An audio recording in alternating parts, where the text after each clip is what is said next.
présenté par Antoine Fenaud. Bonjour Antoine. Bonjour Philomé. Pour commencer votre revue de presse, une colère. Et elle nous vient du Royaume-Uni, Philomé, cette colère après l'attaque antisémite au couteau survenue dans un quartier juif de Londres. La presse britannique se penche sur la réaction des autorités, en particulier du Premier ministre Keir Starmer. Dans la tourmente, le Guardian qui nous met, lui, vous allez le voir à la une, cette citation du Premier ministre britannique au soutien de la communauté juive qui promet donc de lutter contre des manifestants qui affichent, selon lui, leur haine anti-juive. Du côté de la presse conservatrice, vous l'imaginez, ce n'est pas du tout la même tonalité.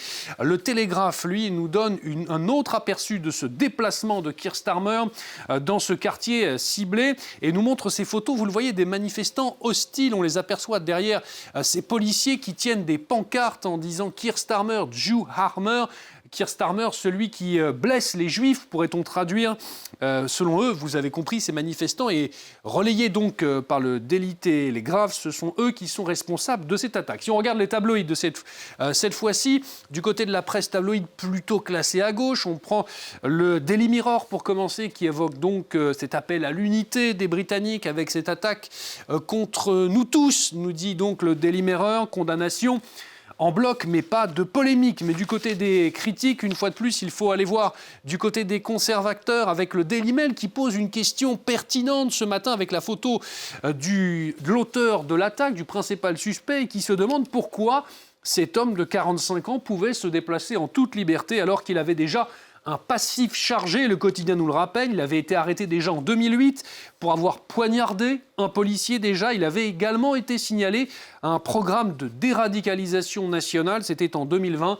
Mais sans suite, beaucoup de colère, vous l'avez compris, au Royaume-Uni, et deux questions, donc, ce matin, Philomé. Cette attaque, Antoine, n'est pas la première au Royaume-Uni et en Europe. Il pourrait y avoir une raison. C'est en tout cas l'avis du New York Times, vous allez le voir ce matin. Le New York Times qui revient sur ces séries d'attaques antisémites survenues notamment au Royaume-Uni. C'était déjà le cas dans ce quartier juif de Londres avec cet incendie d'ambulance notamment.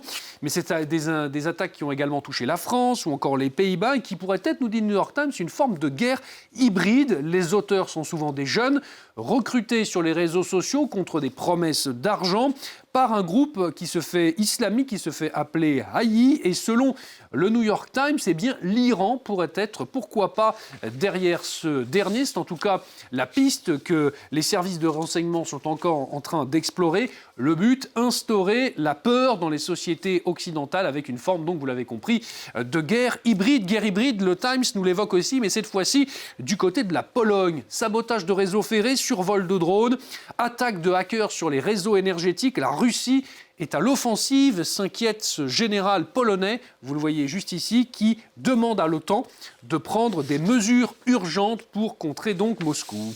Guerre hybride et guerre moderne, on continue d'en parler, Antoine Fenaud, avec Le Monde, par exemple. Oui, la guerre des drones aussi, guerre moderne, guerre des drones. La Russie et l'Ukraine, vous le savez, on le rappelle, se sont fait une spécialité de ces engins. Et Le Monde nous apprend ce matin et nous rappelle que l'Ukraine est devenue le laboratoire mondial de l'industrie de défense. Il faut dire que l'Ukraine produit, on évoquait les drones, des millions de drones chaque année, 4 millions en 2025, 7 millions prévus pour l'année 2026. Une expertise donc en matière sur ces engins sans pilote que l'Ukraine exporte habilement contre un soutien dans d'autres domaines de la défense où il lui faut des soutiens. Aujourd'hui, les drones, nous dit Le Monde, sont en effet responsables sur le front ukrainien de 80% des pertes, morts et blessés dans les deux camps. Une véritable guerre sans soldats d'une certaine manière.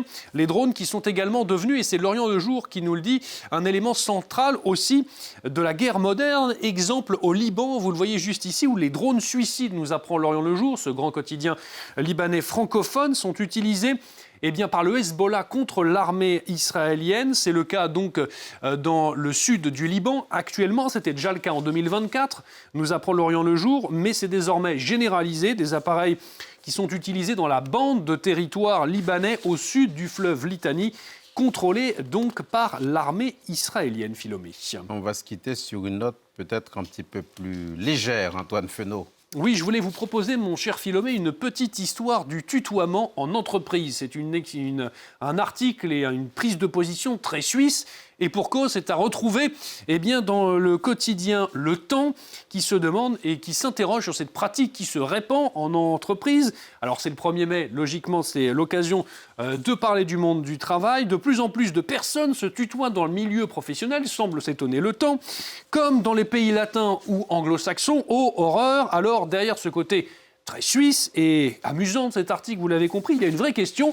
Est-ce que se tutoyer dans le milieu professionnel permet d'améliorer les conditions de travail ? Eh bien, pas forcément, nous dit Le Temps. Ça ne change rien. Avec aussi un enseignement, on ne se tutoie pas partout dans les milieux techniques, scientifiques notamment. On tutoie beaucoup plus que dans l'administration, où le vouvoiement est de rigueur. Bref, tu ou vous, c'est à vous ou tu de choisir, Philomé. Et ta revue de presse, enfin votre revue de presse, Antoine Fenault, était excellente. De toute façon, tu ou vous, on peut retrouver